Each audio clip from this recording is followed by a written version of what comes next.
Selling lies and buying time, killing people next in line. Lower class and social slime, they don't matter. Genocide, sick from water, sick from air. Making money, they don't care. Caesar shit, force of air. Fuck them back, it's only for they bomb. They shoot, they kill, they massacre, rape. They burn the kids, no one makes countries. Lie to your face, fight and die. Cause God will give.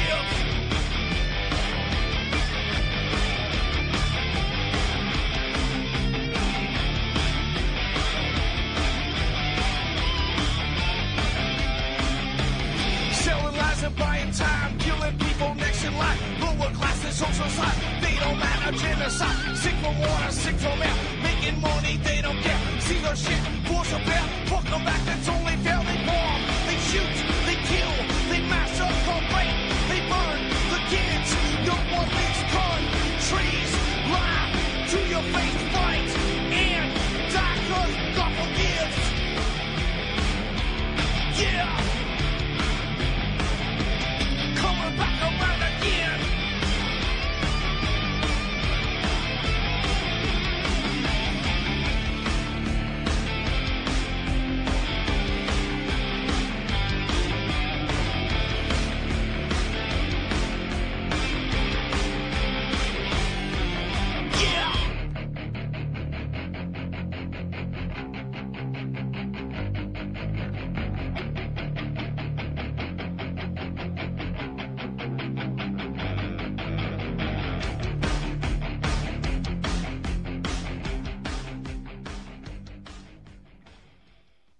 Good afternoon. Welcome to the show. I'm your host, Ron Stevens. This is Rock the Boat right here on the best little online radio network on the net, ucy.tv. And I'm your host for the next 2 hours. I hope everybody had at least got a chuckle out of April the 1st, being April Fool's Day. Yeah, I got the Muslim migrant blues here. We're getting run over. We pay the cops. We pay the military. And the military move out of their barracks or out of their military housing in order to give their housing to the Muslims. And the police are meeting them with smiles at the borders, at the unguarded border crossings, and helping them across the border. And it's bloody disgusting. But we'll get to that in a minute. There's a story that was sent to me, I don't know, somewhere last week, which I never got around to, but this is kind of close to my life. And this is Toronto man battles to get license back amid bureaucratic nightmare. Now, the bureaucratic nightmare came out of France way back when. And if you get a chance, just look up the book, The New Despotism. And it doesn't matter if you're stateside or here in Canada-stan. Same game. It's all been put throughout the world. And Chief Justice out of England wrote that book, The New Despotism, warning that we need to stamp this nonsense out. And he warned way back in 1929 that it was already beginning to happen here in Canada. And it's the faceless bureaucrat. Nobody's responsible for nothing. And you get tangled up in this bureaucratic nightmare. And, well, I'll read the story here, parts of it, and hopefully this will help you understand. I've spent years speaking with all levels of government, both federal and provincial, and it's quite a mess. Anyways, James Strachan stunned to discover his license was suspended 4 years after the fact, after he was late to pay a speeding ticket. Now the province wants him to start over like he's a brand new driver.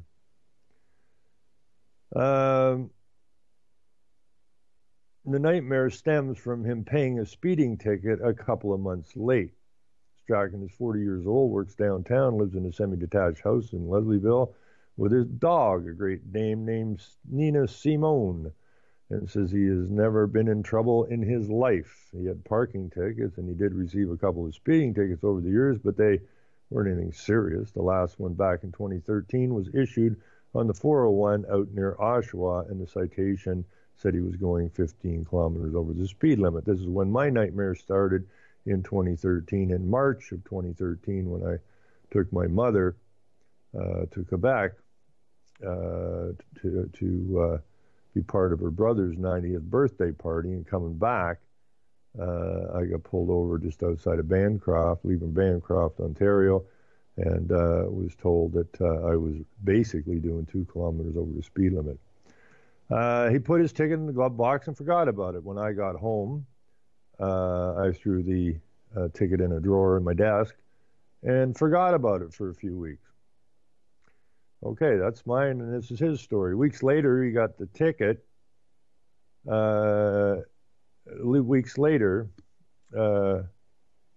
in February of 2013, and by this time it was July, he went looking for something in the glove box and came across the ticket. The next day, he went to a Ministry of Transportation office downtown and paid it, plus an additional fine for being late with payment. Then he forgot all about it again because he paid it. 4 years later, on the family day-long weekend of this year, he was driving near Huntsville when he was pulled over by the OPP. The officer told him his license was under suspension and had been since 2013. The cop said Stratton, who was a very nice and polite guy, was driving one of those new cruisers that have technology to automatically scan and check every plate they encounter. My driver's abstract came up on his computer screen and showed that my license was under suspension. I was shocked. It was news to me, he says. So he works in a legal capacity for a Crown Corporation. Strachan does, the guy that got the ticket. He works in a legal capacity for a Crown Corporation, was with his friend who drove them back to Toronto. The OPP officer suggested he go to Service Ontario, which again is a private corporation, which has nothing whatsoever to do with the province of Ontario. It's all been shipped out. It's all been sold off. So they went to the Service Ontario office to have his license reinstated. So Strachan went to a kiosk in a store on Lakeshore Boulevard. He paid $150, expecting to get his license back. Only then, after he had paid, not before he paid, after he gave him the $150, which I doubt they gave him back, was he told that his license could not be reinstated. For that to happen, he was told he would have to go through the province's graduated licensing program from scratch, a process that can take up to 2 years and cost about $300 plus tax. Graduated licensing is geared to help new drivers get driving experience gradually. It involves 2 road tests, the first to get from level 1 to level 2, after which the new driver doesn't have to have a licensed driver in the vehicle with him, and the second to earn full driving privileges. And it's all about the money. When I got my license, when I was 16, you went and wrote a test. Do you know what the signs mean and all that kind of crap? And they give you your beginner's license. Well, you could go back the next day and do your driver road test and have your license in a couple of days. Now it's a couple of years. It's all about money. Stratton is not happy about the state of affairs. He's been driving for 24 years since he was 16. He is determined that one way or another, whether it be through the courts or by embarrassing the ministry, he will get his license reinstated without having to jump through the hoops. I can understand a policy that has people go through the graduate licensing program who haven't driven anything for 3 or 4 years, he told the Star in an interview, but have been driving the whole time. To make me start over right from the beginning is preposterous. Stratton said he was never informed by anyone, the ministry, his insurance company, Service Ontario, that his license was suspended. If I'm not mistaken, they changed that about 20 years ago because they used to have to inform you.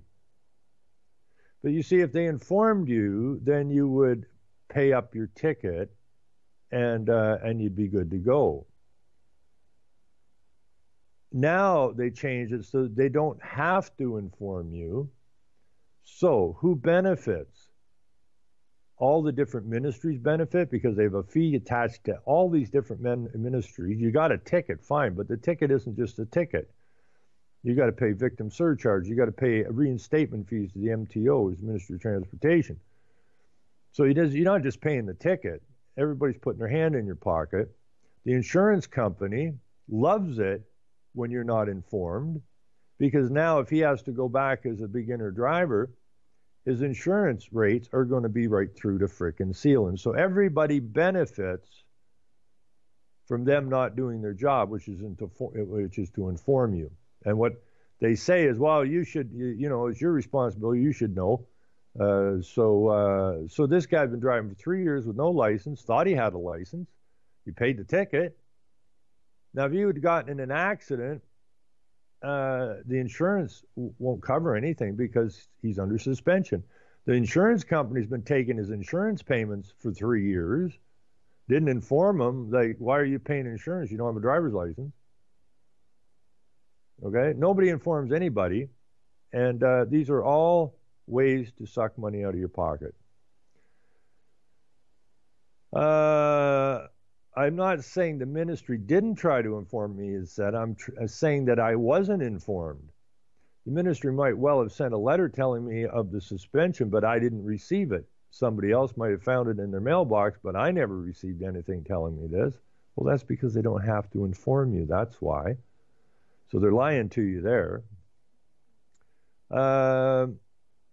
Strachan also can't figure out how he could have renewed his license plate sticker at least twice, purchased another car, and renewed his auto insurance several times without somebody pointing out to him that his license was under suspension.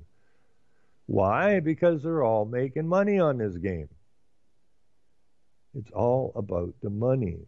Bob Nichols, the spokesman for the ministry, told the Star in an email that while Strachan might have paid a higher fine back in 2013 because he was late paying off the ticket, records show he did not pay a reinstatement fee at that time. Now, he probably didn't know anything about a reinstatement fee. That's a different ministry altogether. That's the Ministry of Transportation. He just got a ticket. He paid the damn ticket, and paid the late payment on the ticket. And that's what was handed to him, a ticket. This is what you owe on the ticket. If you're late paying it, you owe this much more on the ticket. So he pays the ticket, doesn't know anything about no reinstatement fee, and he's driving around for 3 years without no license. Strachan says that because he was not notified of the suspension, he didn't think to ask about any reinstatement fee, and that the clerk at the ministry office didn't volunteer the information that his license was suspended. While I would have been thrilled to pay the $150 back in 2013, said I'd certainly have done it if had anybody bothered to tell me. That's the reinstatement fee. Why they would think anyone would put themselves into this predicament voluntarily is beyond comprehension. Wrote Nichols from the ministry, we've talked to this particular individual and have explained how and why we require retesting. Drivers are informed on the ticket that the driver's license can be suspended if no action is taken within a certain time frame. Notice of suspension is then sent to the driver advising of the unpaid fine and suspension and the steps required to reinstate the driver's license, including paying the reinstatement fee. Information on the back of the notice of suspension advises that if reinstatement is not paid, the license will be canceled without further notice. Nichols noted if a person hasn't had a valid driver's license for 3 years, they would have to go through the graduated licensing process as set out in the Ontario Highway Traffic Act. The driver must also successfully undergo a vision, knowledge, and road test and pay the applicable fees, he said. Now, the Ontario Highway Traffic Act has no enacting clause in it. All acts in this country have to have an enacting clause. And the Highway Traffic Act has no enacting clause, so it's basically null and void from the get-go.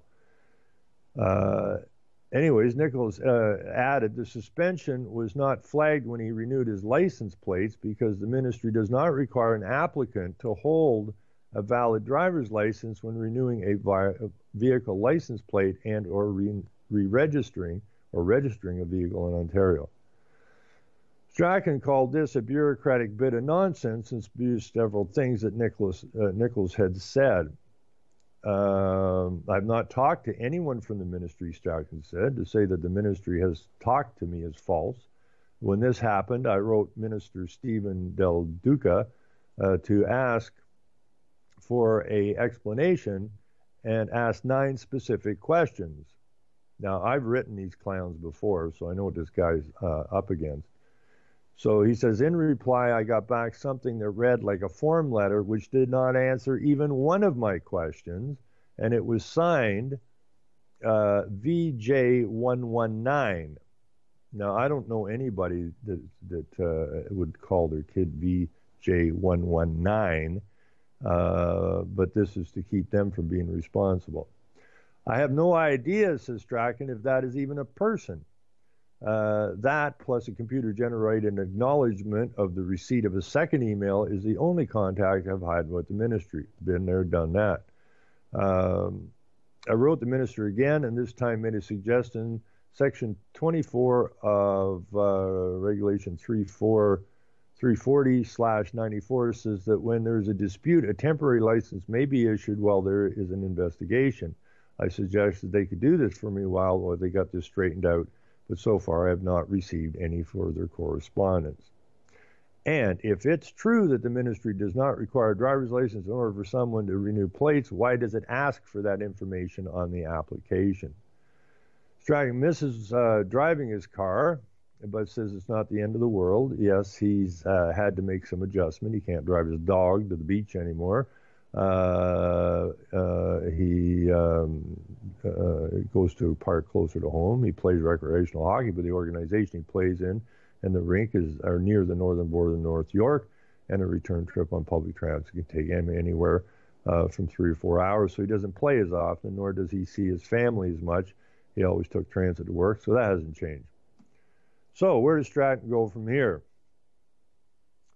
I haven't decided, he said. I'm considering a lawsuit, or maybe I'll just gate crash the minister's office. I'm told he doesn't have discretionary powers in situations like this, that he can't overrule anything or anyone, and I find that clearly bizarre. Well, I've been through all that stuff with the ministries and that. These ministries are really umbrellas, they call them. You know, they'll say, while this is under the umbrella of the ministry doesn't have any authority over what's under its umbrella. So it's just this massive spider web of bureaucracy that is faceless. And this, again, is what we were warned about when Justice wrote in 1929, The New Despotism. This is what he was warning about. So Strachan goes on, this whole thing defies comprehension and would appear to not be safety driven. Now, this is something you learn as you go through their system. Everything they put through the legislature is based on safety. But once you understand what they're using the word safety for, the safety means revenue. They put this legislation through in order to make things safe for you. But there's revenue attached to every one of these things. Like the construction workers I know are going nuts up here, right? You have to have a license for everything. Everything that's ever been done in the past now needs a license. You now have to take a course in Ontario. Now I've heard it went from a half-day course up to a full-day course. It costs you $600 to take a course in Ontario to get a license, if you're a contractor, to go up a ladder. Now, nothing would have ever been built in this country because they didn't have a license for ladders. So all of these people prior were obviously breaking a future rule. Only the government knows your safety. And they just keep building these bureaucracies, of which we have to pay for, And therefore, they set up a revenue system, of course, because the bureaucracy has to be paid for.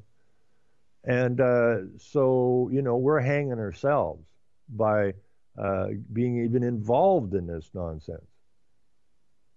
Like me personally, will I ever go and take a day-long course and give some idiot $600 so I can go up the ladder I've been going up since I was a kid? I don't think so. I mean, I know all kinds of construction workers that are getting ticketed for having a smoke in their truck or a smoke in their work trailer, $250. Because you've registered all this stuff to the government, they make the rule, and you have to follow their rules if you're working as one of their Canadians. And a Canadian I have come, and I don't care where you live, all governments are corporate. Corporations are only interested in one thing, and that's revenue. And so where a company might come out with a new kind of soup or a new cereal, it's not for your benefit. It's an attempt to create a new revenue stream. And this is all the government does. They sit there with the insurance companies, in this case of licenses and that, and their different bureaucratic arms, because they all need money. You're the only place they can get it. So now you're not just paying your ticket, you're paying a victim surcharge, of which is really ridiculous because you're the victim. You're the only victim in this, but then you have to pay this victim surcharge. Then you got to pay another agency, the Ministry of Transportation, money in order for them to reinstate your license. So now it used to be your ticket was your ticket. Pay the ticket, drive on, Now you pay the ticket plus, and jump all these hoops. And safety is actually legal terminology, I guess, in the government for revenue stream. And we have to get around that thing as well. He said, now he gets this. He said the whole thing defies comprehension and would appear not to be safety driven, which I can appreciate, but revenue driven, which I understand but don't necessarily condone. Well, don't necessarily condone? Spit on it.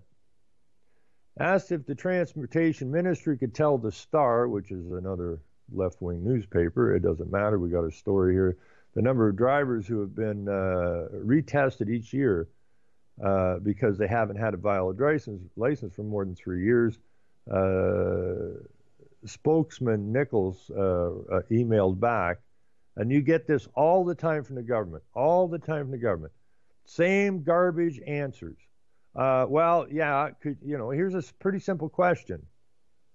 Could you tell us how many drivers who have been retested each year because they haven't had a valid driver's license for more than 3 years? Now, could you just send us that data, please?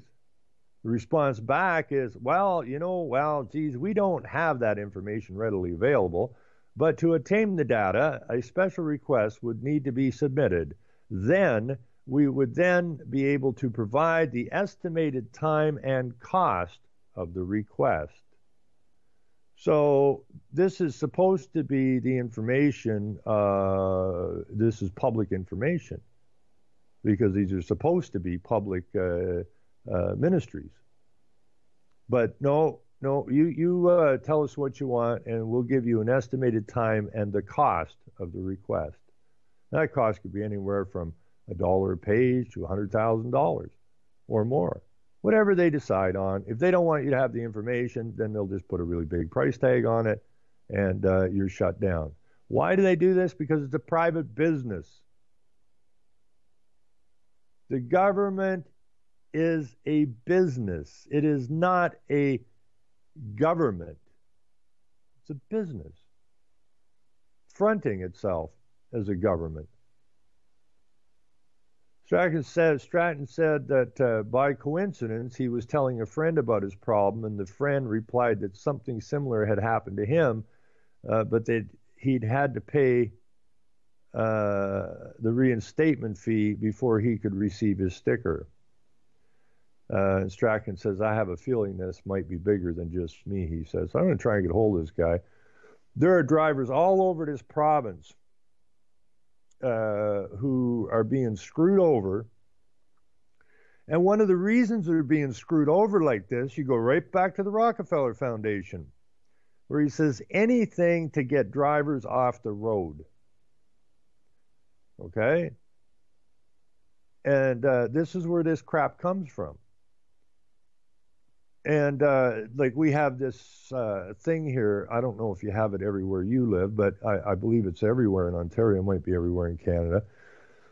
If you go and you look at listings, real estate listings, you will find that they have, what do they call that? They have a number on it. So your listing might be an 8 or a 2 or a 1. And each of these numbers signifies how close that house is to the downtown core. Because the downtown core tends to be where the transit is. And the closer you are to a transit, the higher your number is, which means you should live there, because it's all about infill and high density. And that's where I got the statement from Rockefeller, because I was trying to figure out where this number came from on these real estate listings all of a sudden. And got rooting around and ended up back at the Rockefeller Foundation, and there it was. The guy who brought forward this, what the hell they call that? There's a name for that number. Basically saying how close the building is to the core of town or the city. So I find the name of the guy who brought this forward. I figure out where this came from or who funded this, and it went right back to the Rockefeller funded this idea of putting these numbers on the real estate listing. So it was the Rockefeller Foundation specifically who funded these numbers for real estate, and in there it said specifically that anything that will help to get drivers out of their vehicles. Okay? They don't want, Agenda 21 is pretty simple. Nothing sustainable that favors you or your lifestyle. And one of the things that's not sustainable is private vehicles. They want everybody on a transit system. That's why they're building all these light rail transit systems all over the place. You know, this is in Canada, the company is a member state of the United Nations. So you have all these think tanks and outfits like the Rockefeller Foundation stewing this stuff up, sending it over to their buddies, and then it's implemented through the United Nations. And being a member state of the United Nations, we have to, by international law, implement it. We have no need in most places for these light rail transit systems. But because we're member states of the United Nations, it's like they're like the head corporation, right? You know, so we want to be the world government. Well, who the hell said this again? Rockefeller. Something has to take the place of government, and business seems to be the obvious entity to do it. And all of these bureaucracies and that are basically being sold off to private enterprises. Service Ontario has nothing to do with Ontario. It's an arm's length private corporation, while legislated by is not, it can't be touched by those who legislated it into existence. It's the same thing with the Ontario Energy Board, which is talking to the Premier's office. That was a kicker, you know, says that, well, the OEB isn't really part of Ontario. Well, wait a minute. The OEB is not part of Ontario, and yet it's the entity that sets our electricity and gas rates. But while it was legislated, same crap, while it was legislated into existence, it's outside the reach of the province that legislated it. And that is despotism with a capital D. So this is the same problem I'm having. All kinds of people are having their licenses suspended. I mean, this guy is a typical example. It's going on all over the place. This guy got a ticket, threw it in his glove box, and forgot about it. Reaches in his glove box sometime later and finds the ticket and goes, "Oh, damn. Okay, what's it say on the ticket?" It says, okay, I need to pay this much. So he sends the check.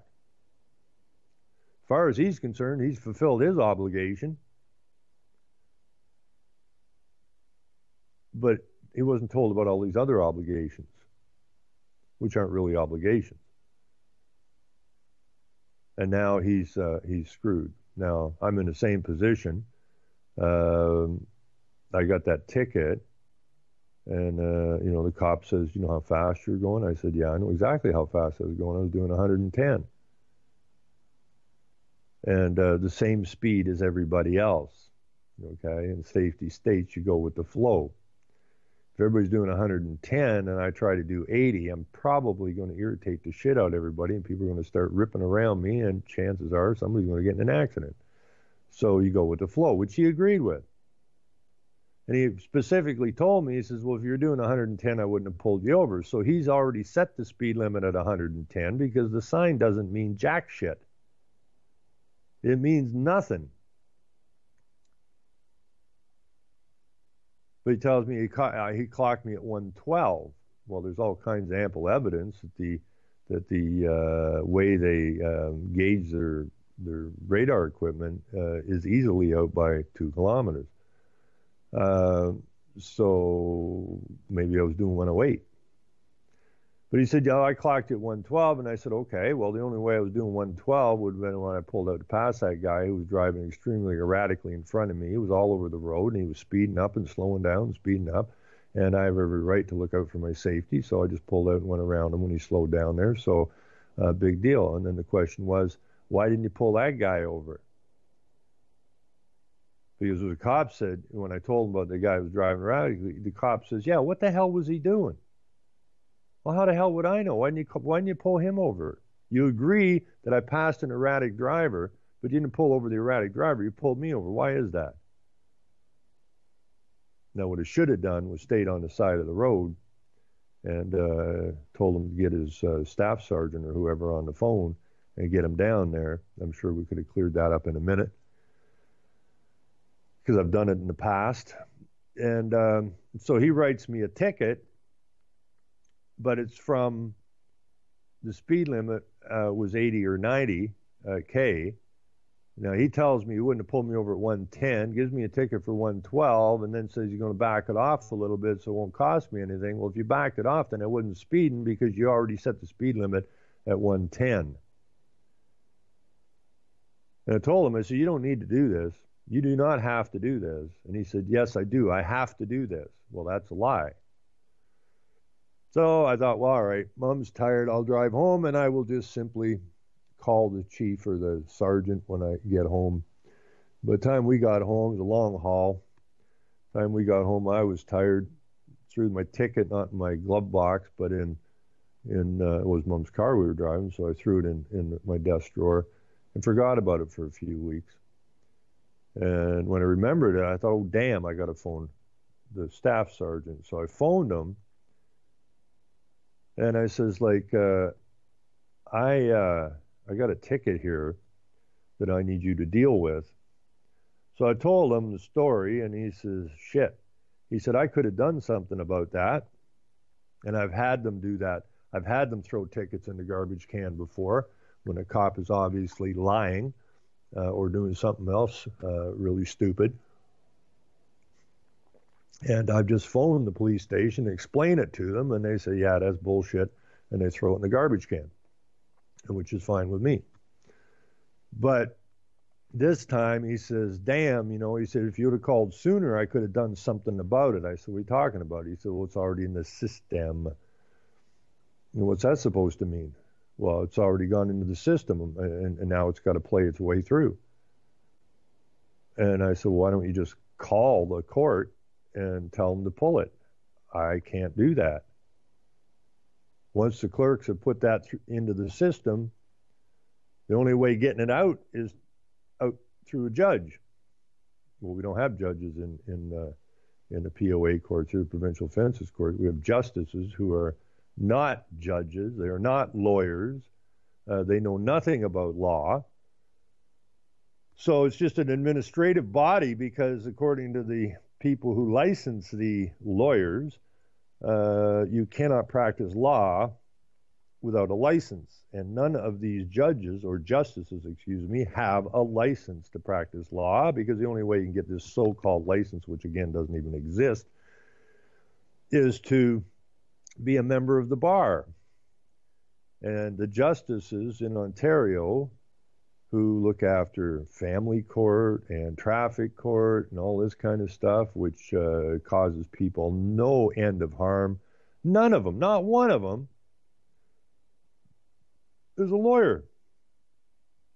In other words, they're not schooled in law. And now I find out the prosecutors in the POA courts, the provincial offences courts, don't have to be lawyers either. So you're standing there trying to defend yourself in what you think is a court of law, and the guy that's going to make the decision knows nothing about law, and the prosecutor, there's a very real chance he doesn't know anything about law. So when I looked into these guys, I'm finding, school teachers. You can be a garbage man. And I'm not putting down garbage men, because I actually hold them in higher esteem than I do the justices, because at least the garbage man is honest and gets something accomplished, and he doesn't harm you. So maybe we should all just have garbage men running the courts. We would have a much fairer system, because a garbage man would look at what happened to this Stratton guy and go, that's garbage. And I was trained to pick it up and throw it out. So maybe we made a new rule that only garbage men can officiate Provincial Offences Act statutes, rules and regulations. That would be a better court. Anyway, so I've been at this for, I did the same thing as him, but I phoned the court and asked them if they could remove the ticket. And they said, well, we can't because it's in the system. I spent a couple, 3 years trying to have anybody in the so-called government explain this so-called system to me. And to date, nobody has been able to explain what this system is that I seem to be stuck in. And that's rather sad. So, I did everything I was supposed to do. I phoned the court, and it was like a 5-hour drive there and a 5-hour drive back. So it's going to be like a 12-hour day to go there and back for a ticket. And I said, I'm not driving that far. So let's figure out what we can do here. Have you got video conferencing? No, we don't have it at this courthouse. Okay. So, but I ain't driving all the way down there and paying all that expense. It'll cost me more to drive there and back and eat on the way than what the ticket is. So I ain't doing that. So I said, what are we going to do about it? And when I mentioned to her, it seems to me that the police can pick up off the plate that the plate's not from that particular area. So it seems to me that they're handing out tickets to people who live far away enough that they're just going to pay the ticket and not fight the damn thing, because it's going to be too expensive and too time consuming to go back and fight the ticket. And the clerk agreed. She sees this happening constantly. Okay, well, that's entrapment or targeting. So they found me guilty, I guess, but I just kept driving, and I drove for about, I don't know, let's see, March when I got the ticket, and I drove to the following August with no license, and nobody pulled me over. And most of the cops around here know me. They just wave at me.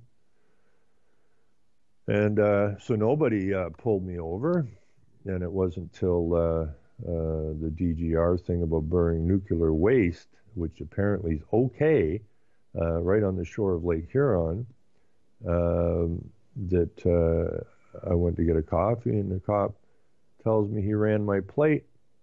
I wasn't in the truck. I was out of the truck at the time going to get a coffee, and there was a bunch of cops around. They had somebody else pulled over, and I'm just heading to get my coffee, and the cop asked me, he says, "Is that your truck?" I asked him why. He said, "I ran the plates, and it come back, your license is suspended." Okay, so I get somebody that was there to drive the truck home.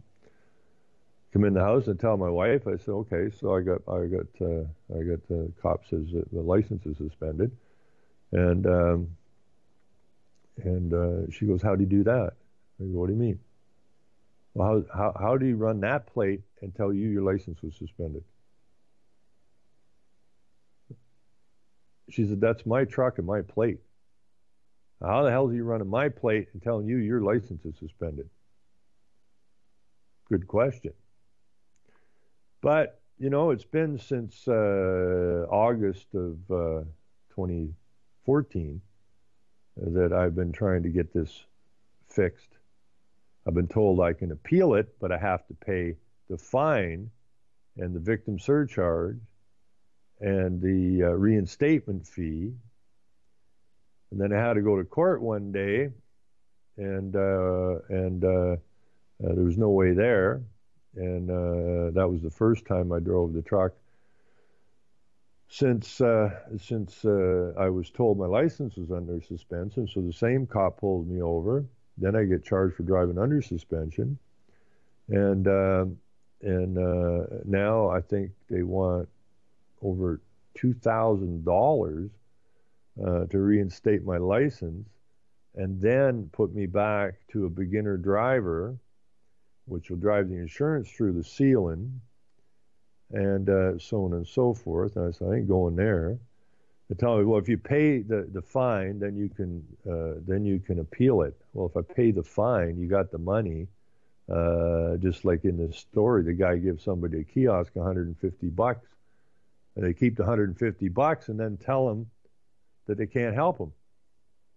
This is criminal action. This is mafioso to a T. So, but this is happening with more regularity. I hear news stories of this almost every day, and I'm up in a small rural area, and the idea, see, the guy down here in Toronto, he can go in his transit, he can get to work in that. Me, I can't get anywhere. I mean, we don't have transit. There is no buses. Somebody phones me from 10 miles away and say, you know, I want to remodel my bathroom. Can you come and see me? Yeah, I can come and see you. I'll have to get somebody to drive me down there. I can come and see you, and you agree to the job. Now all of a sudden I got a problem. How the hell am I supposed to get back and forth to the job? So it causes everybody a great deal of trouble. I think that's one of the things that gives me the migrant blues, because you see, if I was a Muslim migrant, I would be housed, fed, clothed, transported, and I don't have to do anything.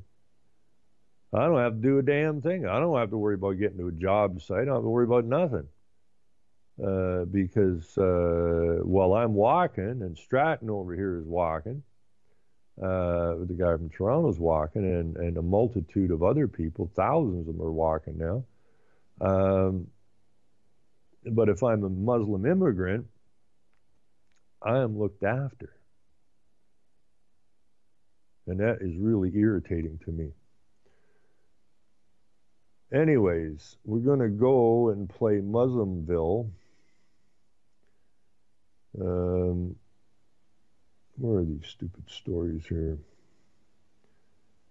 Let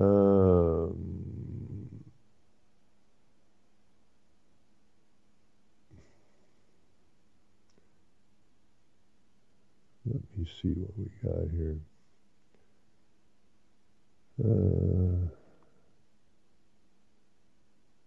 Oh, here's some big news. Bob Dylan finally accepts his Nobel Prize in Literature.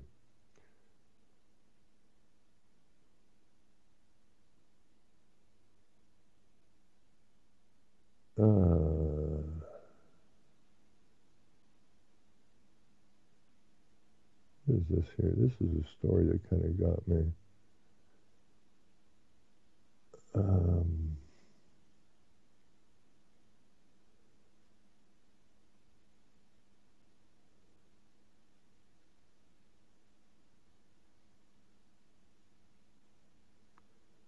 Okay, we won't worry about that.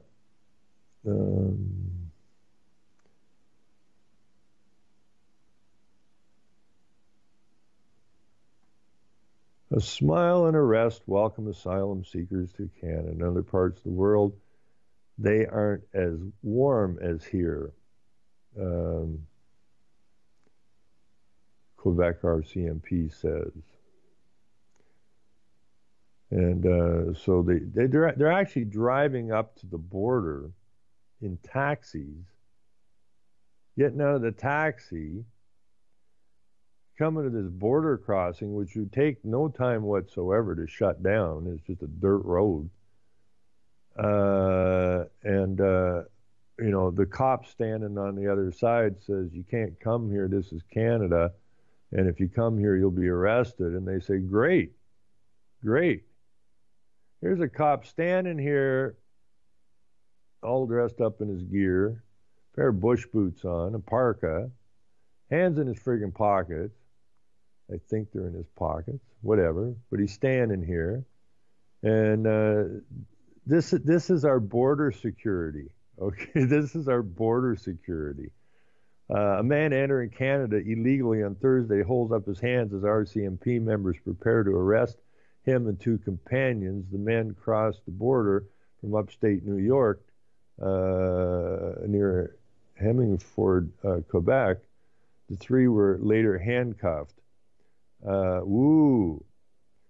And it says here that, where did it say how many's coming? Figures provided by the Canadian government show that in the last 2 months of the year, the RCMP intercepted 677 asylum seekers crossing into Quebec alone, according to the Canadian press, including numbers in Manitoba, BC, and Saskatchewan, brings the total to 1,134 compared to 2,400 for all of 2016. Now, we don't know if any of these numbers are correct because Stratton over there couldn't even, or the newspaper couldn't even get any numbers on how many people have been driving under suspension for 3 years. Couldn't come up with those, but we apparently have all these numbers for you on the refugees. The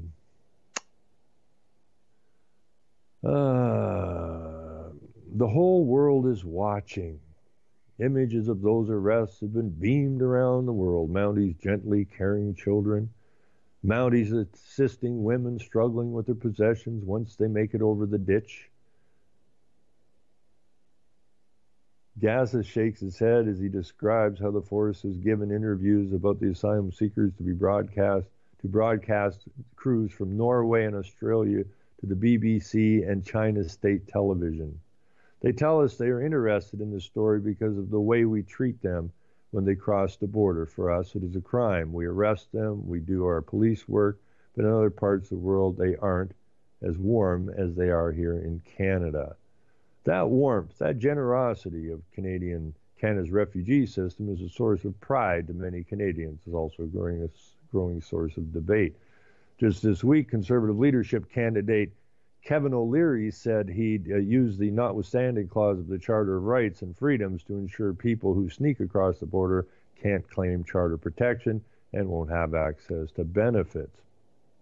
Now, this O'Leary guy, this whole political sphere is beyond ridiculous. O'Leary is a money changer, so to speak. Doesn't give a damn about anybody, and was one of the panel on Dragon's Den, I think it was called, where people would come with their new inventions or new improvements to products and that, and then this panel of so it's almost like Dancing with the Stars, really, or America Has Talent, or whatever these shows are called. They always have a panel, and then they assess the situation, and then they cut a deal with these people, or they don't cut a deal with them. But the deal is that if they like what they see, they'll finance it and take most of the profit. These are sharks, dragons, I guess. It's a dragon's den. You walk in there. If you do have something to put forward, they're gonna burn you. This is quite possible. Well, he's a conservative candidate for the leadership of the Conservative Party here, and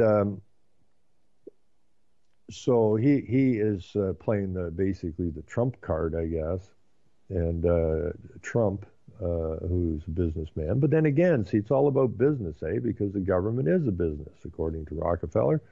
And so, but we've had all kinds of, from Ronald Reagan to Arnold Schwarzenegger, and on and on and on.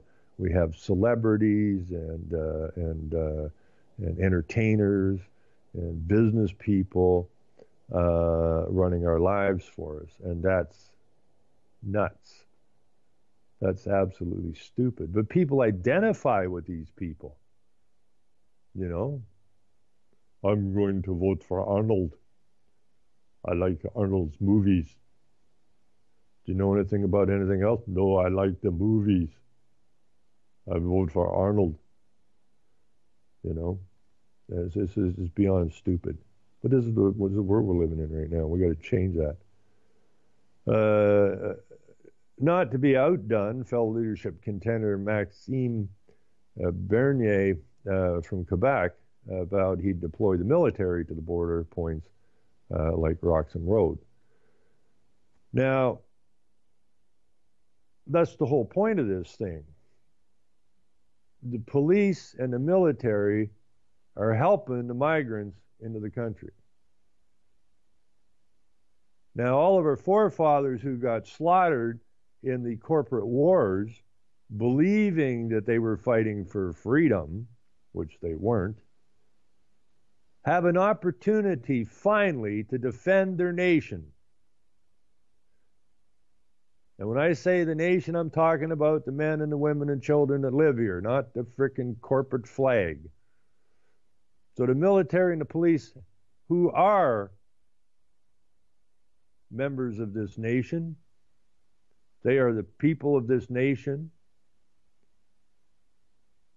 are doing exactly opposite of what they're supposed to be doing. They're not defending their families. They're not defending their friends. They're not defending the others who call this place home. They're doing the exact opposite. They're helping to destroy the nation.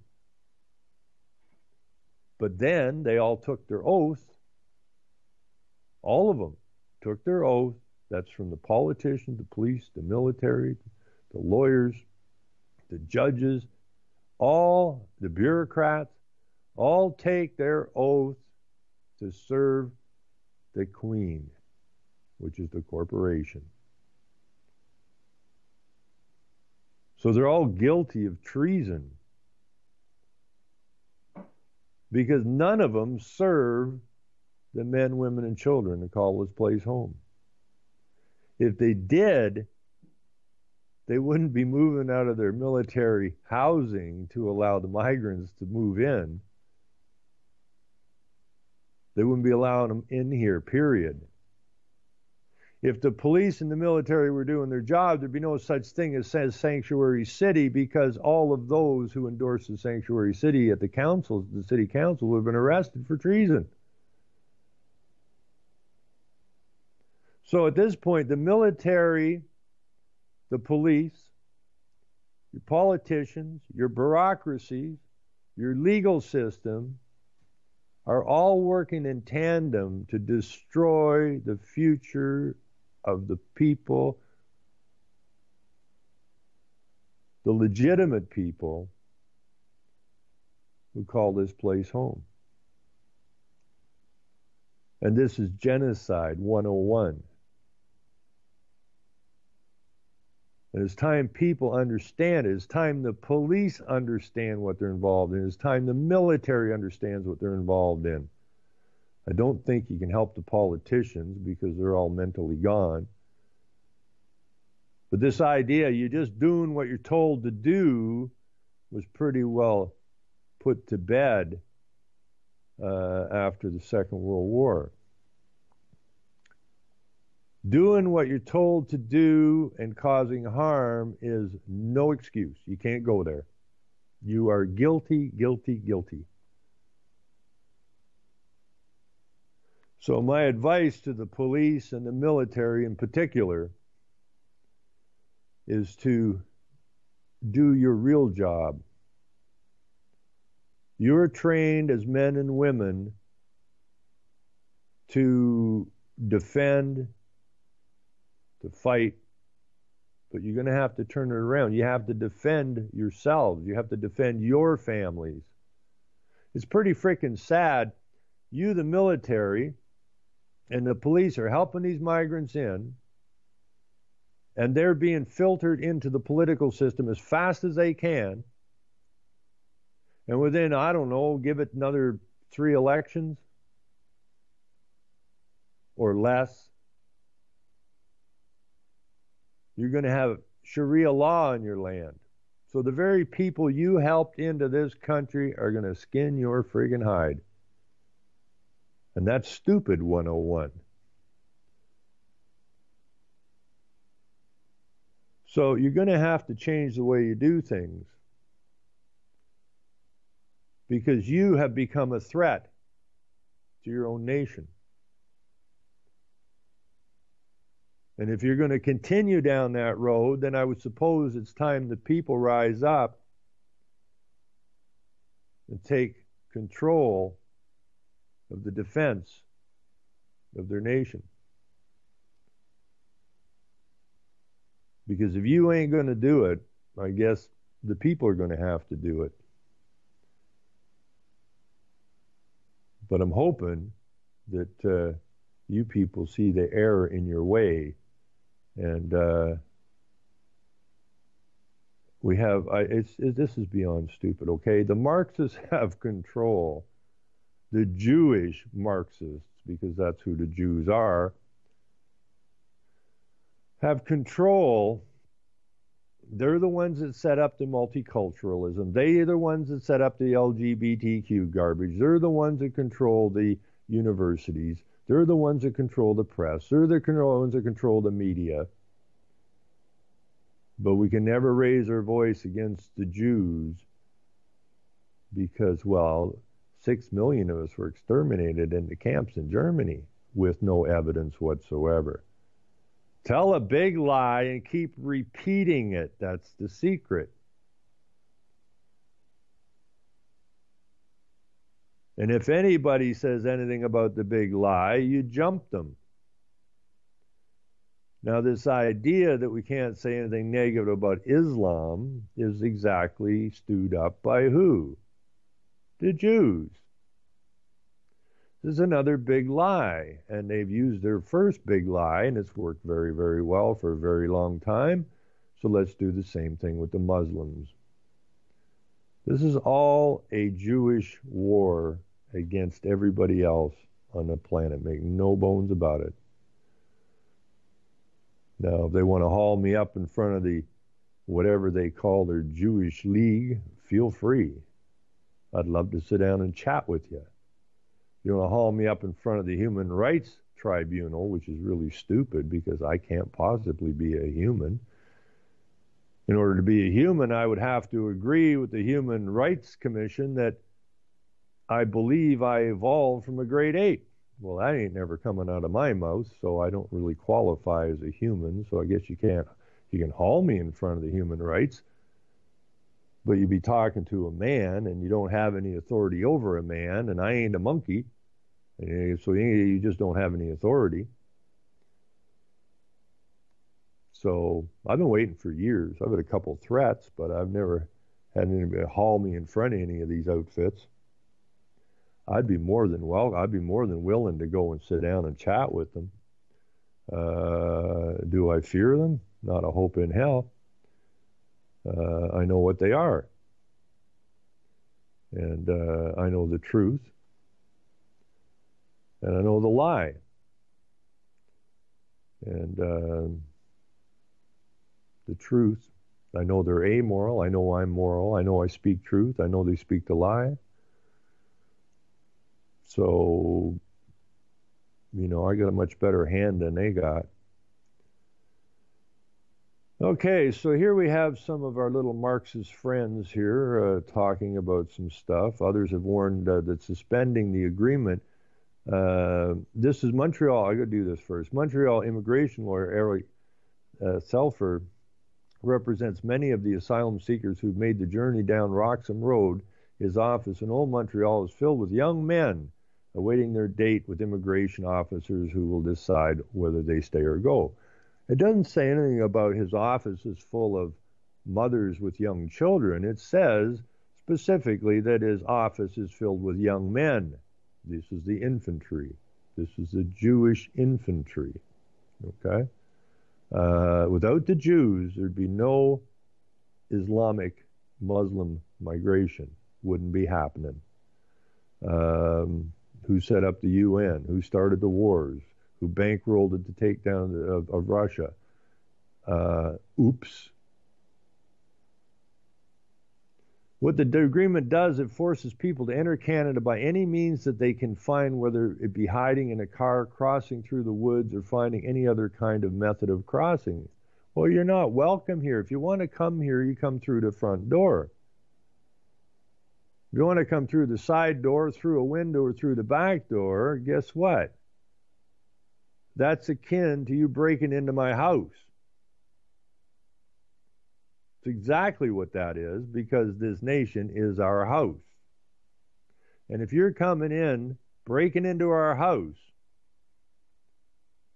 and then expecting us to feed you, clothe you, medicate you, find you a job, and so on and so forth.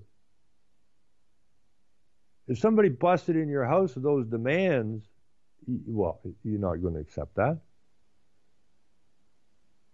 But you have every right to defend your home, and this is your home. And if those who are supposed to be in the military and the police, who supposedly there are to protect us, and in fact they're doing the opposite, they're helping those breaking into the house. They're helping them break in the house. They're not your defenders. They're, accessories to crime. And you have every right to defend your home. And this is your home. Your nation, the borders on this country, which country again is just the rural areas, but it was all rural area before it was settled, so called a country, if you will. This country is your home. It's your family's home. It's your neighbor's home. And it's being broken into. They're kicking down the doors. They're kicking in the windows. And those who supposed to protect you from crime, like B&Es, are in fact facilitating the break and enter. So all military, all police, all politicians, all lawyers, and the bureaucracy, which is huge, are all involved and are all accessories and facilitators of crime. Every single council that has initiated this sanctuary city nonsense are guilty of harboring criminals and facilitating the destruction of your home. And people better start looking at this with a little bit clearer eyes.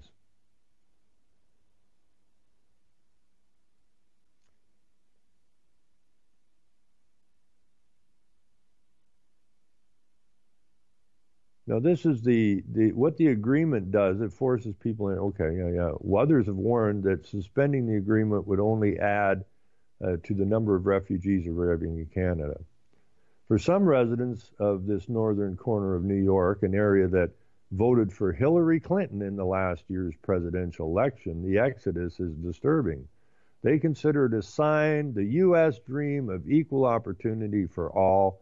The country's reputation as a beacon of hope around the world is being diminished. What a load of shit, eh?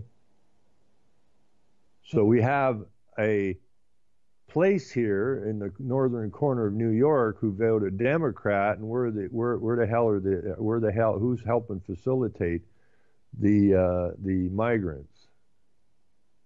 This area that voted Democrat, and then they're saying that Trump is diminishing the reputation of the U.S. being a beacon of hope. Joe Ellen Miano is one of the founders of the Plattsburgh Cares, a recently formed Marxist coalition of social groups, faith-based organizations, and others in the city about 25 kilometers south of the border, who are trying to counter the rise in anti-immigrant sentiment. Our hearts are really broken that this has tarnished who we feel we still are, she says. The best thing we can do is to articulate that we are determined to hang on to the values that are fundamental to the United States of America. You ever heard it so retarded? Bet you this lady is university educated. I'll guarantee it. U.S. was founded by immigrants. Group members are writing members of Congress. They've also written to Canada Border Services Agency and the Montreal YMCA to offer help. Somehow this country seems to have lost sight that it was founded by immigrants. Another of the Plattsburgh Care Foundation's Carolyn Stenkin says, we want to find out who is coming up here so we can offer food, offer clothing, to do whatever practical things we can do. What they can't do, both women acknowledge, is to give those terrified of being deported any assurance that things will be okay, that the Trump administrator's hard line on immigration will soften. Out on Roxham Road, the asylum seekers are waiting to find out instead. Instead, they are betting Canada will give them new and better lives. This is just like I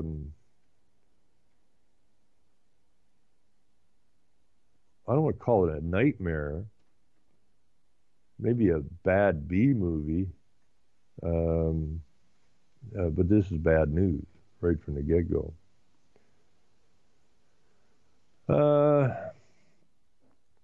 Let me see what I got here.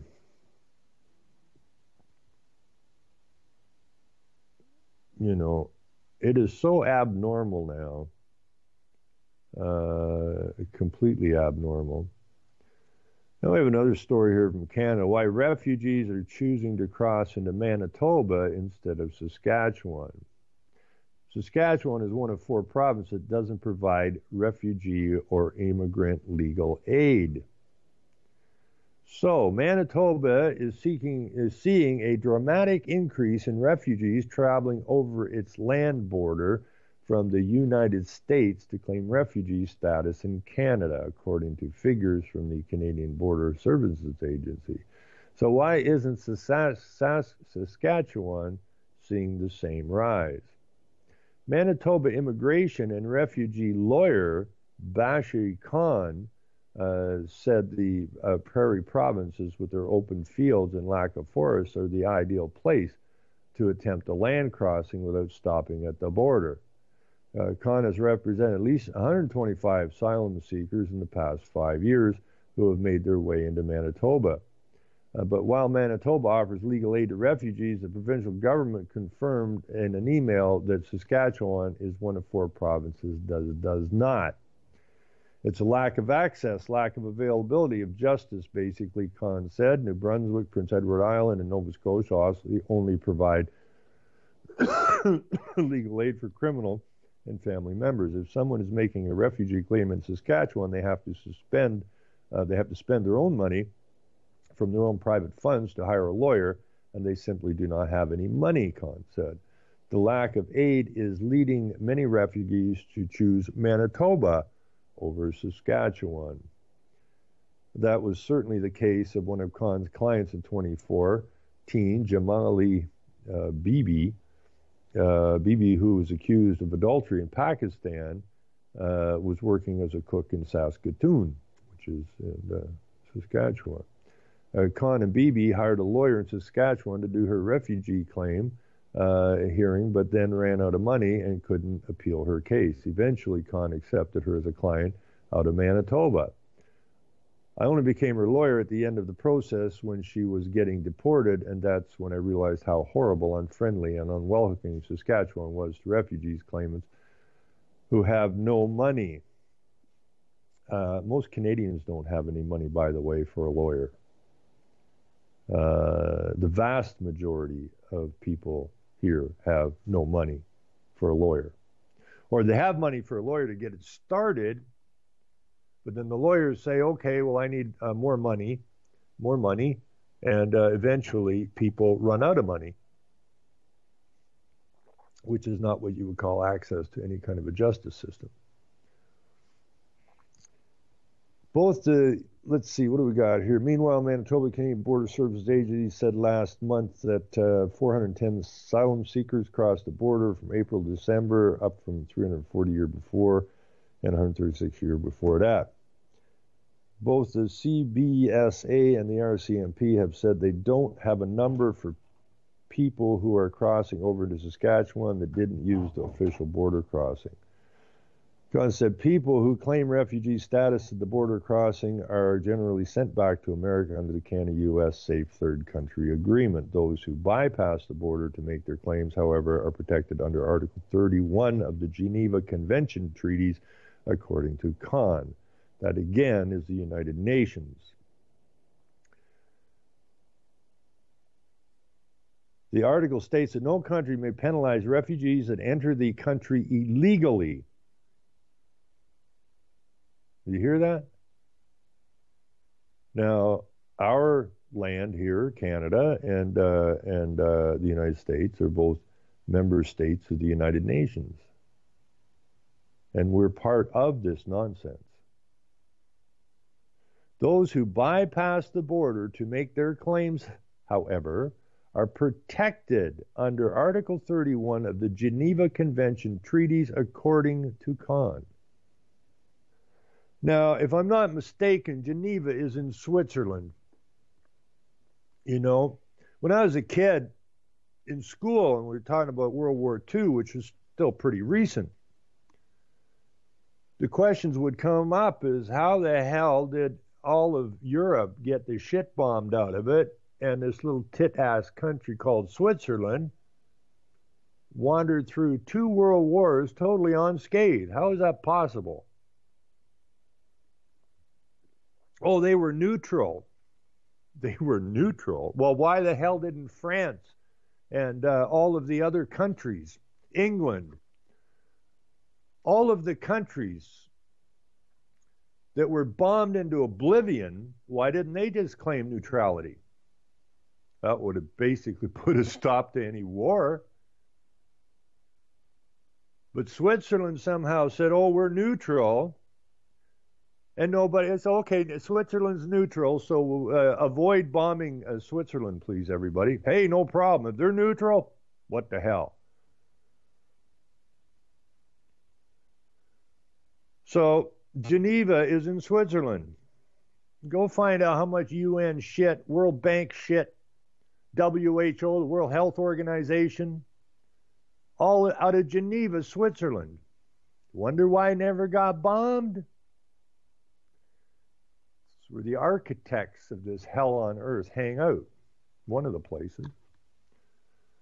And that, not because it said it was neutral, is why Switzerland was never bombed. And here we are, being hooked on Article 31 of the Geneva Convention treaties according to Kahn. The article states that no country may penalize refugees that enter the country illegally, provided they show good cause for their entry. Therefore, it is never, ever, ever an illegal act for the refugee claimant to enter Canada even though they're coming from an open field, Kahn said.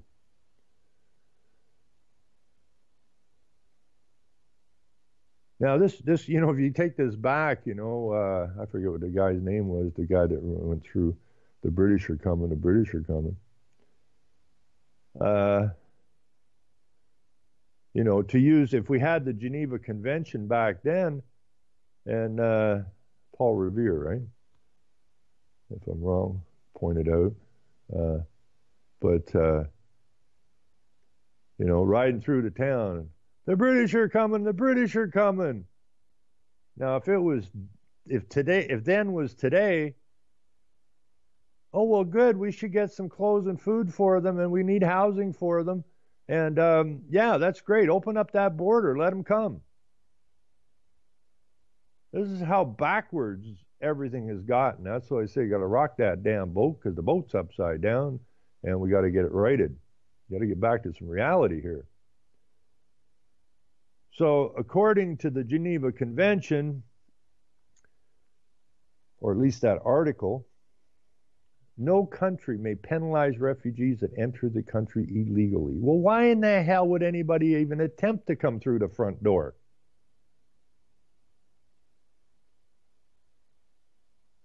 Why would anybody try to enter Canada through the front door? Then you got to go through all these hoops. You got to be legitimate. You come through the window, the side door, the back door. You dig a tunnel in. It makes no difference. If you get here illegally, you're protected. Therefore, this is a lawyer talking, and what did Shakespeare say? That's right. First, kill all the lawyers. Therefore, it is never, ever, ever an illegal act for the refugee claimant to enter Canada, even though they're coming from an open field, says Kahn, the lawyer. Kahn had strong words for Saskatchewan's lack of legal aid for refugees. I believe it's unconstitutional, he said, citing Section 7 of the Canadian Rights and Freedoms Act. The section guarantees that everyone has the legal right to life, liberty, and security. Now, that's straight out of the United Nations, okay? And when we so-called patriated our Constitution in 82, it was to include the United Nations ties to this, okay? Everyone has the legal right to life, liberty, and security. Even if they break into your home illegally and rape your wife and steal your children and steal your livelihood and force you to pay for their life accordingly, you have to do this. He said the refugees' rights are being affected by not having access to justice and a liar,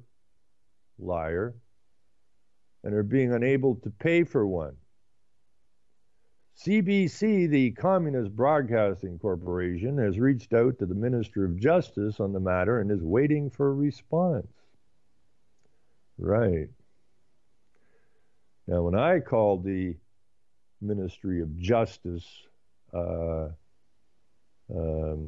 federal, I was not allowed to read the preamble to the Constitution, which states specifically, based upon the principles and supremacy of God and the rule of law. These two things being opposites, like oil and water. And but they wouldn't let me read it because they don't want. They want the rule of law, which is their legal system, and they want to completely ignore, and they put it in the frickin' preamble, but they don't want to hear it. Based on the principles. You read that, I'll hang up on you, says the Justice Ministry.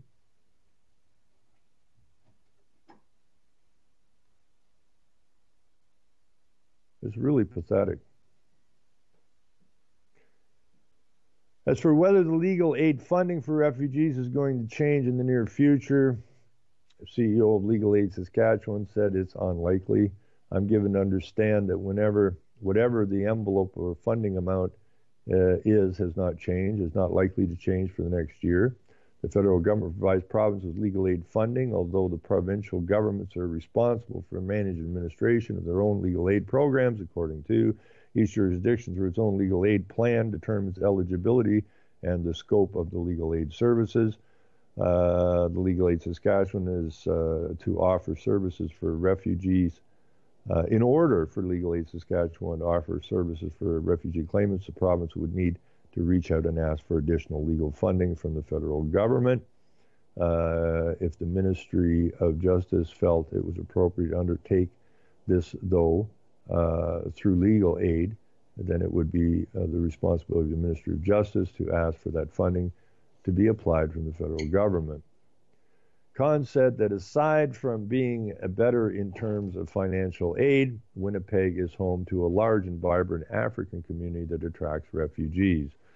He said, as Saskatchewan is not well known for having that, proximity to Minneapolis also plays a part, he said, as many people enter the country through Minneapolis International Airport. Winnipeg is just under 700 kilometers northwest of there. So, we have a big problem here. The main problem we have, now this guy, I don't know what he is. Khan, I don't know what that is. Is that a Muslim name? I don't know. I'm going to take a quick look and see if I can find out. But he certainly isn't white European.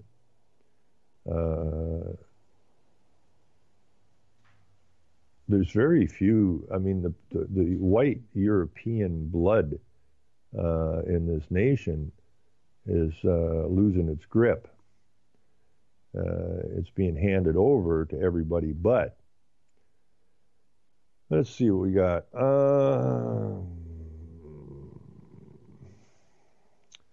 Let's see what we can find out here. I know that the federal immigration Minister of Immigration, is Muslim. Now, I don't know.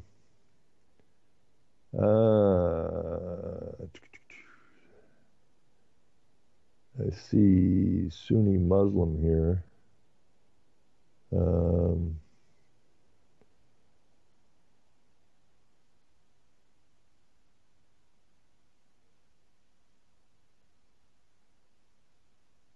Okay, so I don't know what he is, whether he's, I see that name comes up with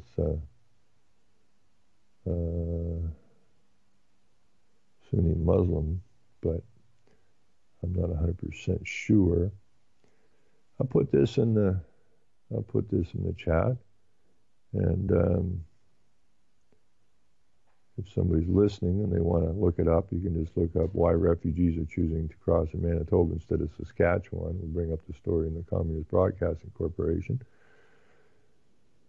But we're being really overrun here. And this idea that Trump is the reason this is happening is it's a mechanism to get the people in this nation to believe that the reason all of these Muslims are coming here through the back door, the side door, through the windows, is specifically because of Trump. And that ain't got nothing to do with it. If Trump was not there, the migration would be the same. So this idea that the migrants and certain talk show hosts and movie stars are scared shitless of what Donald Trump is doing to the nation, that they too, if Donald Trump's elected, I'm out of here, says this star, that musician, that talk show host. Well, they're still in America, aren't they? They just shove the rhetoric to get in the brains of those idiots that watch those particular entertainers. You know, because they believe what Oprah Winfrey says. They believe what the musicians say. They believe what the movie stars say. But the movie stars ain't moving. They like the money they're getting in the States. What the hell would any of these people do in Canada? I mean, a successful talk show host in the United States get mega millions. Up here, you might get a couple $100,000. So financially, it's not to their advantage to come here to get away from Trump, which just shows you how nefarious their messages are.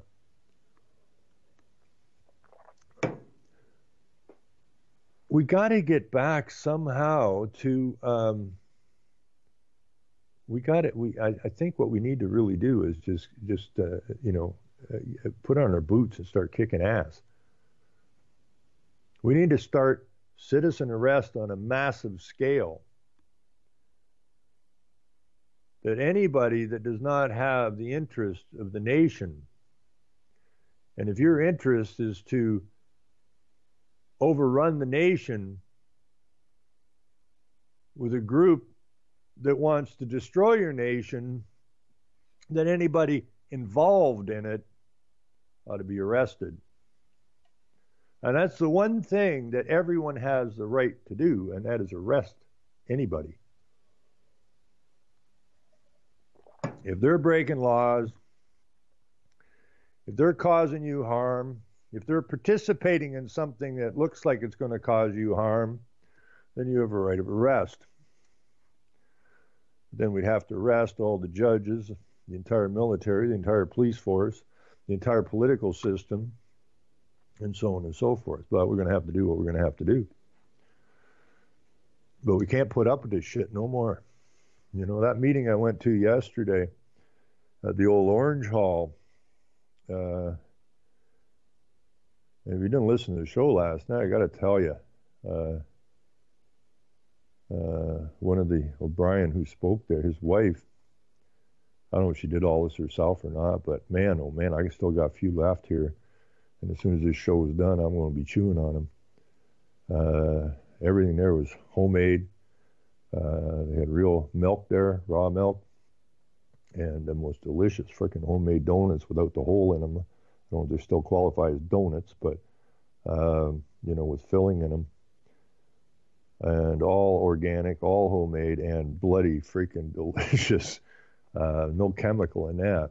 And it was interesting.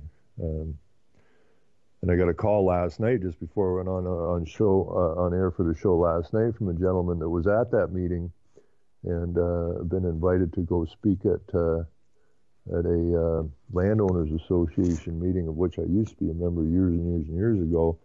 And like I told him last night, it didn't take me very freaking long to figure out what was going on here. The landowners was set up specifically as a way to encourage people to vote for conservatives, and that's all it was. And the conservatives have no more care about your local land rights than do the liberals. It's just a vote-getting process. So I left. And And he says, well, they're on to that now, so they've changed. They're working on changing the name completely, but they're still using landowners right now. They invited me to come to the next meeting, and I said, well, I used to go to this. Well, so where is it? And he said South Perth, which is about down in the neck of the woods we were at yesterday, which is, I'm thinking it's probably going to be an hour, close to an hour and a half from here. And I said, I don't know, that seems a long ways to drive to see a few people, 20 people or whatever, seems a long haul. And he says, no, we've got over 100 in here now, and they're all wide awake. And I said, okay, well, I'll talk to Brian, and maybe we'll come down there and see what's cooking. Because it's all about building a core of people that understand what the hell is going on. And then you got to make a plan of how you're going to fix it.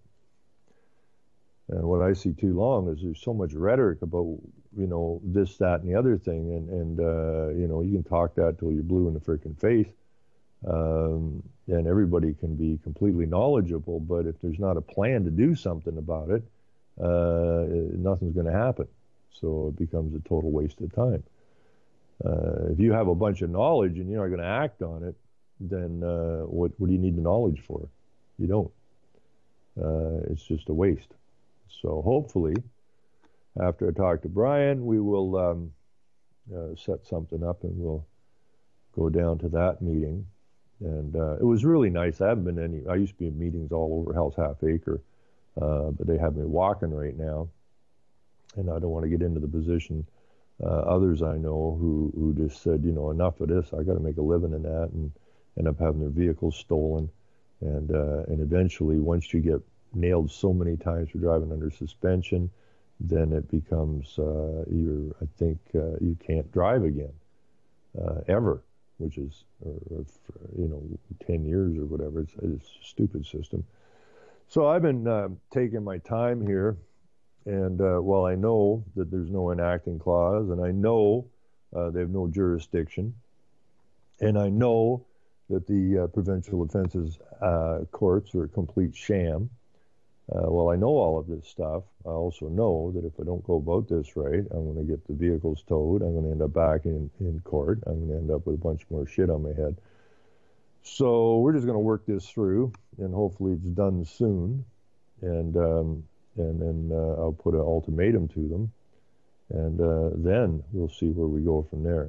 And it will be either one of three. This is their options, not my options. They've given me their options, and none of them are usable. And so my option will be, if you want me to have a license, send me one. And if you don't, then send me a diplomatic plate to put on the vehicle. And thirdly, if the first two won't work for you, then I will just put my name on the back of the car, and you will inform all of the police not to bother me unless I have actually caused harm. And that would be the last deal there. And then we will get on the road, and we'll find out whether or not they're going to steal the vehicle. But I think I've been talking to these guys so long, and they understand very well that I understand what the hell's going on. I think we can come to terms here and get back on the road without being bothered. And if not, then we'll go back on the road and be bothered. It's just the way I'm going about this. I've seen too much damage done to too many people who are desperate to make a living in that, who just got to get somewhere and then get pulled over and just have their life shredded some more for them. So we'll try it this way. If it doesn't work, then we'll do what needs to get done. Buy a tank, and rubber-tired armored vehicle, and see how that works out for everybody. Anyways, the fact is that these Muslims, I saw, I should go back and see if I can find what I saw in Trump. I can't believe how much airtime Donald Trump gets in this nation. It is absolutely amazing. Now here we have Jagmeet Singh gathering campaign team appears poised to enter the NDP leadership race.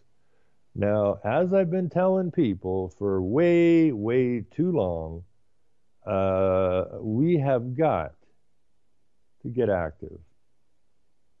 There's an old saying that you will either affect politics or politics will affect you. That's pretty good. But my attitude is people are whining and bitching and complaining, and something's got to be done. Well, the only place, again, that you can accomplish anything is at the local level, because that's where you live. And the local level is where all of this stuff is being implemented at. I mean, your local level is the one that's calling itself a sanctuary city.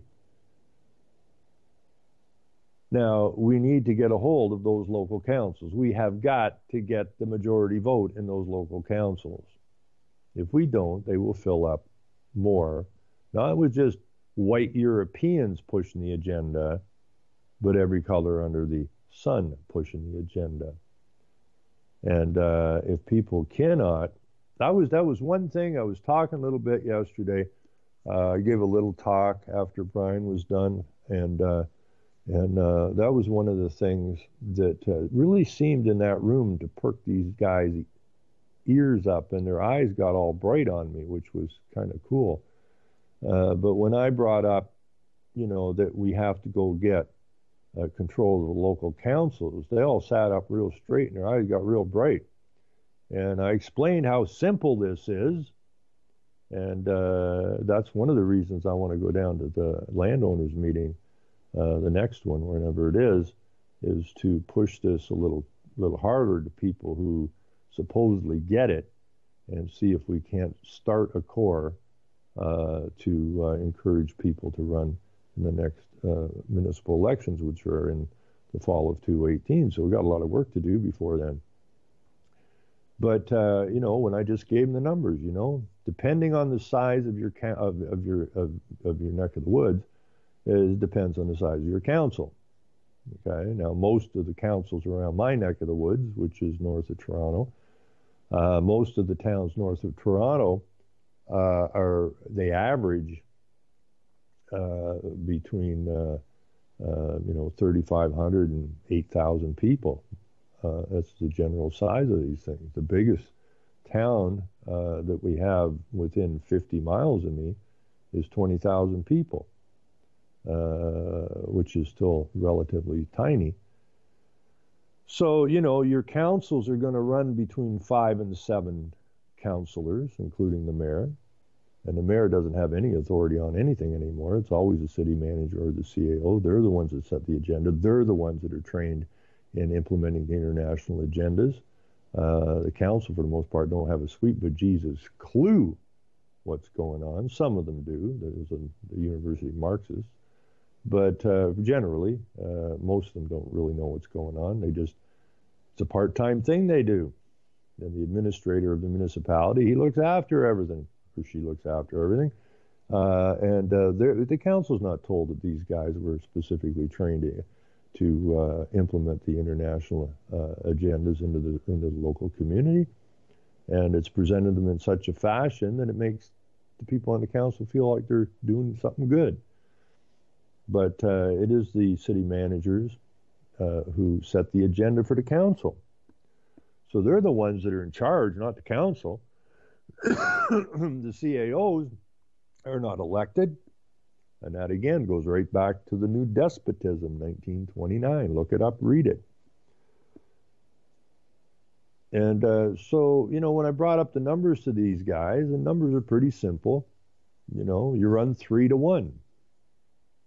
Like I told them, I said, if you run and you have a message and your message is opposite or doesn't jive with the large message, then they have an easy time of jumping on you and calling you this and calling you that. And people not knowing anything will not vote for you. So you need to overpower their message. So you need to run. They have 5 council seats, then you run 15 people minimum. Run more if you wish, but 15 minimum. And chances out of that, so the chance of it happening is extraordinarily good that you will get 3 seats. You should realistically get all 5, but you should get at least 3, which is the majority. Or in the case of 7 councillors, you're going to run 21, you're going to get 4 seats minimum. So now you have majority vote on all issues. How freaking difficult is that? It is not difficult at all. So we got to get active instead of we can yak these damn shows till cows come home and then go away and come home again. Ain't going to change jack shit. We're just going to lose the nation. Now here's a typical Canadian who's running for the. Looks like he's putting his crew together in order to run as the leader of the New Democratic Party, which is a socialist party. You know, you can tell this guy is a Canadian. You know he's an upstanding who cares only about those who came here, our forefathers who came here to build the nation that we have. And you can tell that this guy is obviously Western European. And there is what a Canadian looks like. And I'm not sure, did I put, yeah, I think I put the link in to the lawyer who, again, looks exactly like my forefathers. And I'm not being racist, I'm being a realist. There is some difference between those two. And yeah, so this is who's running. And a very nice white guy. And again, I'm not a white supremacist. I'm just, you know, if a bunch of us went over to India or one of the Muslim countries and we even attempted to run in their run for the head of a party or run as a representative of a legislature, it wouldn't happen. It just wouldn't friggin' happen. Because it's detrimental to their society. And this is what this is. That's why you can't look at this as any other way. Is a contrived, constructed, planned genocide. You know, we all, well, if you're my age and somewhat younger, you surely remember all the ads in the magazines, on the TVs, in the movies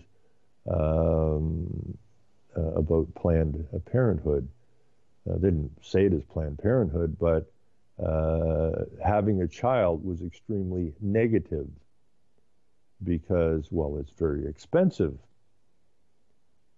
And it'll cost you, I saw some ridiculous numbers, like 800 and some thousand bucks to grow a kid to 18 and then put it through college or something.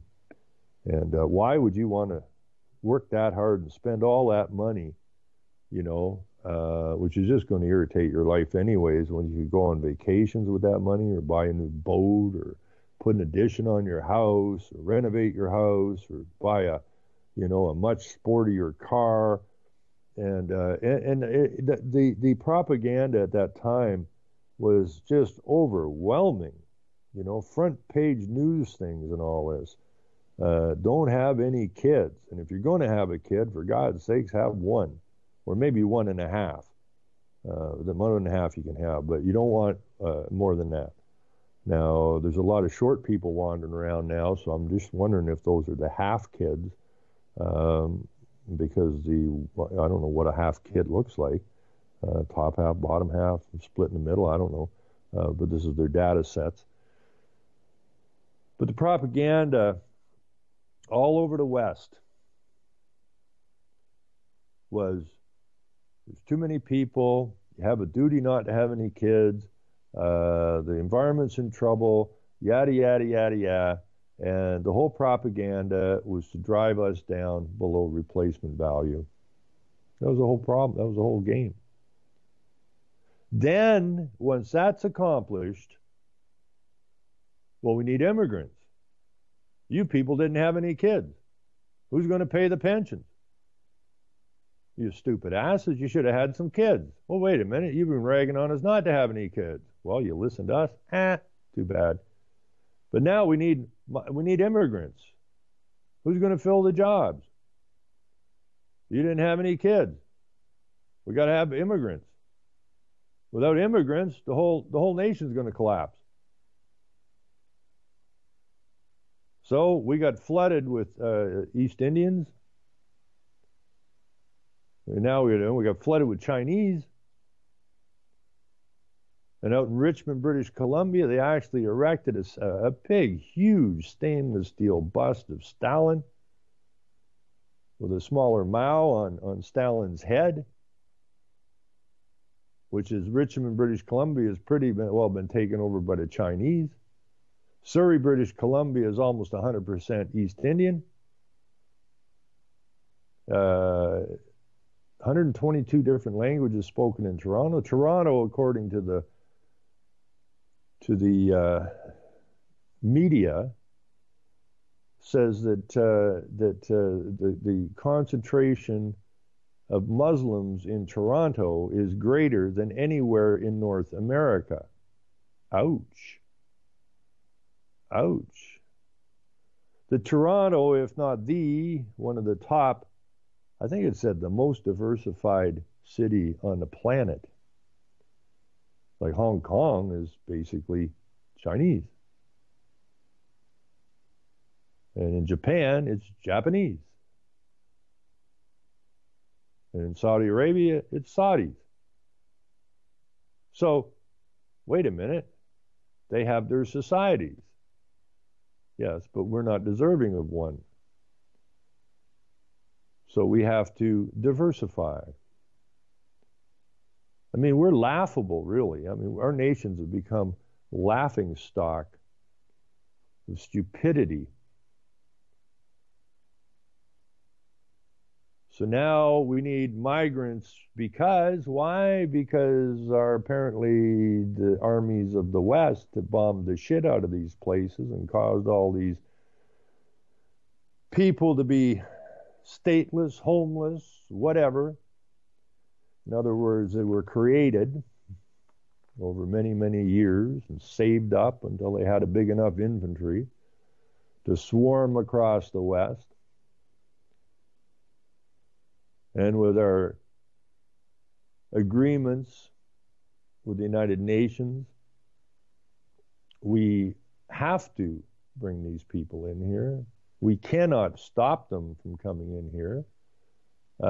We can stop them from coming through the front door, but we can't stop them coming through anywhere else. They can parachute in here.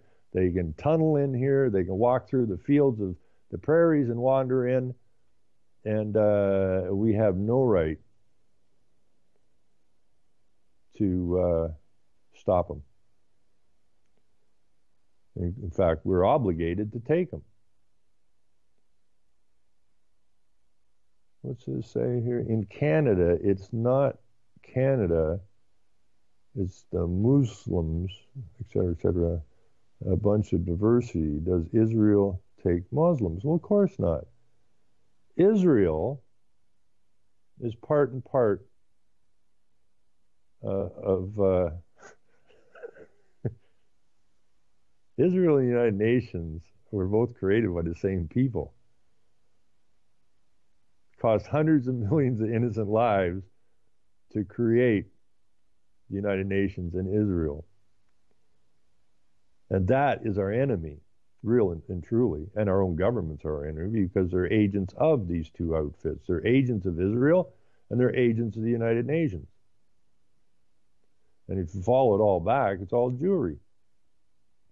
I was just kind of giggling here because it says in Canada, it is not Canada, is the Muslims. And then I see Hal says, what's wrong with mooses? Well, actually, moose is good meat. Yes, actually, moose is very good meat. It's really good. I don't know what Muslims like, but moose is good. I don't really want to eat a Muslim. But if somebody's got some moose kicking around, invite me over because I would love to tear into some moose, man. That is some fine, fine eating. I don't know, do they have halal moose? Or halal moose, or whatever they call that? Because I won't eat that. And that's the other thing that drives me nuts, right? I mean, I'm in this little wee dick-ass town, 7,500 people, and I bought a chicken once, and I brought it home, and I don't know what the hell this was. This is halal or whatever on it. And I know, what the hell is that? And then I see some kind of Arabic symbols and stuff on it. What the hell is this? And it was Muslim chicken. And you say Muslim, I say moose. Tomato, tomato, potato, potato. But anyways, I didn't eat the damn thing. I'm not eating this shit, right? This is a religion. I ain't eating a religion. And that's one of the ways they're working on these people, by putting these foods into the stores, and unsuspecting people go pick it up and buy it and take it home and eat it. Christians, by the way, are some of the stupidest people on the planet. They are the most deceived dumbasses. Oh, there's a Muslim. Come to my house. We love you. Right. Idiots.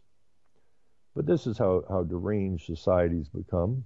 The people listen to their union bosses. They listen to their preachers. They listen to their teachers. They have no capacity for their own individual thought processes anymore. They just suck it up. Don't ask any questions. Just suck it on up. And pretty soon, you may be an LGBTQ. You may end up being a Muslim. And it's really quite disheartening and sickening.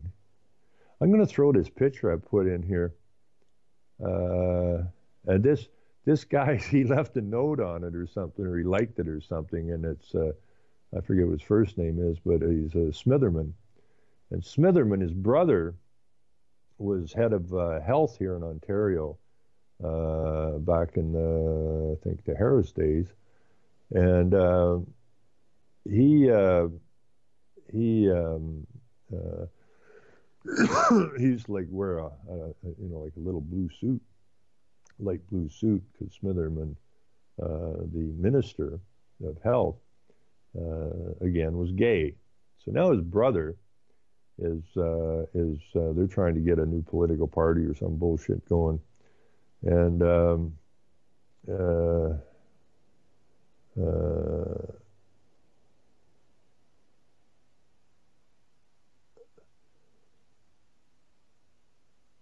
this is another thing that bothers me before I do this pitch before the end of this. Warning, this has come from some guy. I love Facebook because it can be really ridiculous. We have, a group out here, Take Canada Back. What do you mean take Canada back? You never had Canada. Canada started as a corporation, continued as a corporation. What are you taking back? There's nothing there to take back. You didn't own it in the first place, so you can't take it back. I see this kind of garbage all the time, and it makes me nuts. But this guy here, Ellison Horn, when we do begin to ask those in the Middle East who've lost millions of mothers and fathers and children we have murdered right in their treasured homeland for no reason at all, yes, when do we ask them to forgive us? Well, I didn't bomb anybody, so I don't need to ask forgiveness from anybody. But this is that old Marxist get in your brain shit. And he leaves one of these pictures here. Warning, there is a new blackout by corporate media over the presidential campaign.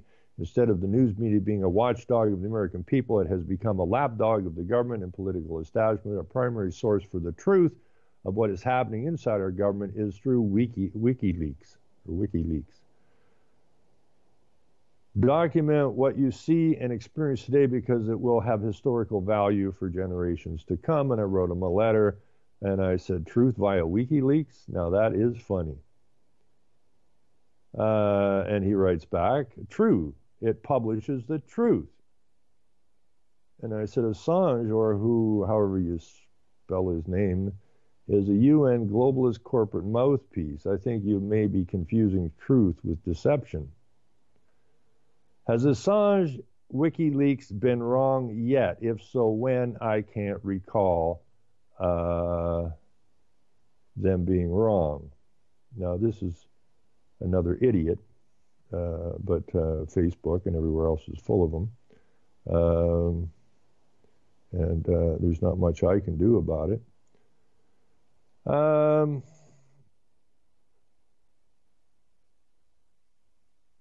don't know what this, people are sending me more crud than I know what to do with here.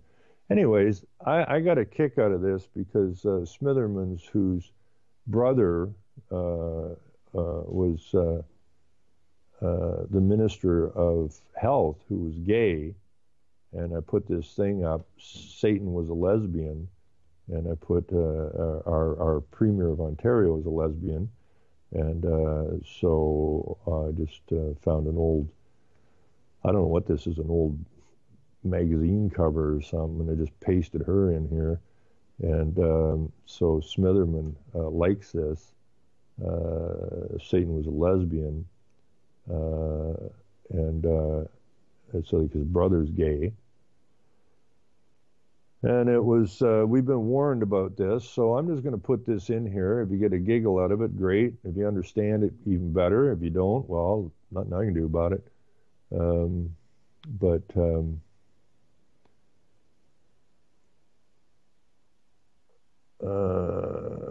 Bet he even likes milk because of its white privilege.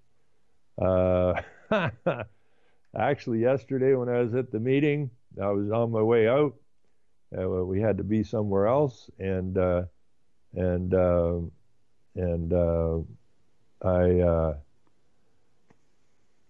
trying to get out the door, and people were firing these homemade donuts at me, which were freaking absolutely delicious. And old Don, who I'd met at the courthouse, I shouldn't call him old. He's only 78. That's not old at all.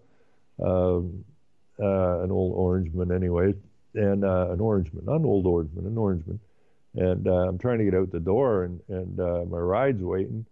And he grabs hold of me, stuffs some more donuts in my hand, and jams down a nice glass of ice-cold, freshly squeezed cow juice. I think it's called milk. And is that a white privilege? Damn straight, you know. Because I know nobody in the East. I know no Muslims ever drank milk. I mean, come on. Anyway, it's been a weird week, and it'll probably continue to get weirder before it gets better. But at any rate, Hal will be up shortly at the top of the hour, and I much appreciate. I wish I had more time to listen to more shows. I don't get a lot of time for that. As soon as I'm done this show, I got to start doing research again for Michael's cease and desist. Cease and desist trial. Which is coming up pretty quick, and they haven't even finished the last trial, which was supposed to be 5 days, started March 6th, is now April, the 2nd or 3rd, and they still haven't completed that trial, and he's already moving into a new trial, and so we have a group of researchers trying to put some stuff together that may hopefully help him out. So I don't really get a lot of time to listen to a lot of shows, but I know that there's some very, very, very good hosts on UCY.tv, and that's why I like it so much. It's a wonderful little network, and do your part and promote the hell out of it. Anyways, Hal's up. Top of the hour, we're out of here. Everybody have a fantastic selling lies and buying time, killing people next in line, lower class and social slime. They don't matter, genocide, sick from water, sick from air, making money, they don't care. Caesar shit, force of air, fuck them back, it's only for they bomb. They shoot, they kill, they massacre, rape, they burn the kids. No one makes countries laugh to your face, fight and die, cause God forgives.